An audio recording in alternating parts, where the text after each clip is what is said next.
მე ვარ თაკო აბრამაშვილი, პროგრამული უზრუნველყოფის ხარისხის ინჟინერიის სექტორის SMART აკადემიაში. მე ვარ ანუკა, თაკოს სტუდენტი. ანუკა, იმედი მაქვს, რომ საინტერესო დიალოგი გამოგვივა და პირველ კითხვას დაგისვამ. როგორი წარმოდგენა გქონდა ტესტინგზე თავიდან და როგორ შეიცვალა წარმოდგენა კურსის მანძილზე?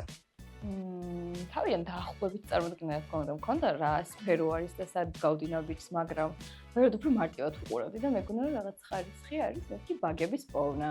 მაგრამ კურსის განმავლობაში და შემდეგ მივხვდი უკვე რომ ეს არის ბევრად უფრო სიხვალისეული პროცესი, რომელიც მოითხოვს ანალიტიკურ აზროვნებას, გუნდთან მუშაობის უნარს, ისიც უნდა შეგეძლოს ადამიანს, რომ სამომავლოდ რაც შეიძლება პრობლემა წარმოიშვას, ისიც ასე რომ ვთქვათ, წინასწარ განსაზღვრო.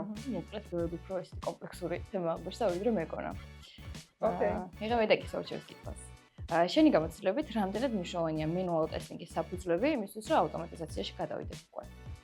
ვფიქრობ, რომ მენუალი შეიძლება ძალიან კარგი ფუნდამენტი იყოს ავტომატიზაციის დაწყებისთვის, როცა ჩვენ ამ კურსზე მუშაობდით და სილაბუსს უქმნიდით ხელახლა, ძალიან დიდი აქცენტი გავაკეთეთ იმაზე, რომ არა მხოლოდ თანამედროვე ტენდენციები და უნარები განგვევითარებინა ჩვენი სტუდენტებისთვის, არამედ სწორად ჩამოგვეყალიბებინა ხედვა მენუალ ტესტირებიდან დაწყებული ავტომატიზაციით დამთავრებული, როგორ იქმნება პროდუქტის ხარისხი.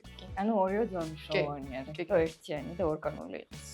ოკეი, შემდეგი ჩემი კითხვა, როგორია სწავლა, როცა რეალურ პროექტის სიმულაციაზე მუშაობ? ჩემი აზრით, ეგ არის ყველაზე კარგი და ეფექტური მოდელი სწავლების, იმიტომ რომ ჯერ თეორიას სწავლობ და მალევე გიძლევა საშუალება, რომ პრაქტიკაში გადაიტანო. რა თვისებებს ამჩნევ სტუდენტებში, რომლებიც ძლიერ ინჟინერობას ყალიბდებიან სამომავლოდ?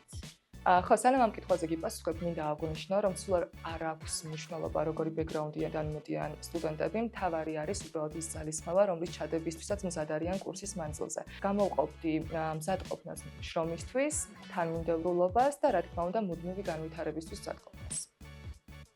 ოკეი, ჩემი კითხვაა შემდეგი. თუ ახლა ვიღაც ზუსტად იმ ეტაპზეა, სადაც შენ იყავი კურსამდე, რას ურჩევდი და რას ეტყოდი გულწრფელად? მთავარია რომ მიუყვეთ, ეტაპობრივად გავიაროთ ყველაფერი, мотивация გქონდეს დაუჯეროთ ლექტორებს. ეტაპობრივად მიუყვეთ ყველაფერს და ჩემი აზრით ერთ-ერთი ისეთი მნიშვნელოვანი დეტალი ეგეც არის, რომ თუ სადღაც мотивация შემოგვაკლება, აუცილებლად დისციპლინას მიმართოთ, იმიტომ რომ კონსისტენციის გარეშე როგორ არის კონსისტენცია? ხო, მეც მაგა თანმიმდევრულობით ხარ. დიახ.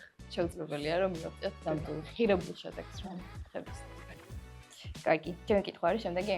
შენი აზრით, რა ნიშნებით შეიძლება მივხვდეთ რომ მზად ვართ პროფესიაში პირველი ნაბიჯი რო გადავდგეთ? გავგზავნოთ ციოები. დავიწყოთ. ეს არის ყველაზე ხშირი საკითხი, რასაც სტუდენტებთან გავდივარ ხოლმე კურსის ბოლოს. მიუხედავად იმისა, რომ შეიძლება თემები ძალიან კარგად დაამუშავონ, მაინც ყოველთვის ეჭვებარებათ ხოლმე რამდენად მზად არიან რეალური პასუხისმგებლობისთვის. საბოლოო ჯამში მე ვფიქრობ, რომ აი ამ სრულიად განცდას იმისას, რომ მზად ხარ, არ უნდა დაელოდო. მთავარი არის რამდენიმე ფაქტორი. პირველი ეს არის მენტორთან მუდმივი კომუნიკაცია და უკავშირის გათვალისწინება. მეორე, რასაც გამოვყოფდი, არის რომ ჩვენ თვითონ გქონდეს განცდა, რომ გვესმის ტესტირების პროცესი დაწყებული ამოცანიდან, დამთავრებული ტესტ кейსების შექმნით და მერე უკვე რეპორტინგის მომზადებით. და ბოლოს იმის დაშვება, რომ შეცდომებს დავუშვებთ, თუმცა ეს შეცდომები რეალურად ძალიან მნიშვნელოვანია ჩვენი პროფესიული განვითარებისთვის. ეს გვასწავლის, როგორ გამოვასწოროთ, როგორ უნდა ვიმუშაოთ, გავაანალიზოთ და მომავალში უკვე პრაქტიკაში გადავიტანოთ. საბოლოო ჯამში ეს ყველაფერი უკვე ჩვენთვის უნიკალურ გამოცდილებას ქმნის და გვეხმარება, რომ პროფესიონალებად ჩამოვყალიბდეთ. ანუ უნდა ვიყოთ მამაცები და გადავდგეთ პირველი ნაბიჯი. ისე როგორც შენ გააკეთე ეს ყველაფერი. მადლობა. კარგი, მგონი მოვრჩით ხო? მოვრჩით.